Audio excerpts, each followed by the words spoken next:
আমি এই মুহূর্তে দাঁড়িয়ে আছি শেওড়াপাড়া এবং তালতলার মধ্যবর্তী স্থানের একটি তেলের পাম্পে, যেখানে এই পাম্পটি এই মুহূর্তে বন্ধ রয়েছে এবং তারা একটি নোটিশ টানিয়ে দিয়েছে তেলের পাম্পের সাথে, যেখানে তারা লিখে রেখেছে যে তাদের তেলের স্টক শেষ হয়ে গিয়েছে এবং এ কারণে তারা তেল সরবরাহ বন্ধ রেখেছে এবং সাময়িক অসুবিধার জন্য তারা দুঃখ প্রকাশ করছে। আমরা দেখতে পাচ্ছি এখানে একের পর এক তেল নেওয়ার জন্য গাড়িগুলো আসছে এবং এসে এসে চলে যাচ্ছে।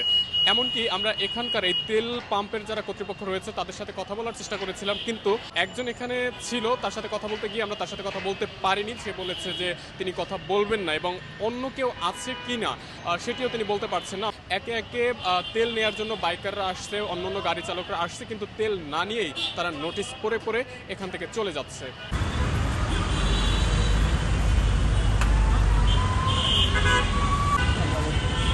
ওদেরকে করতে মালিক করতে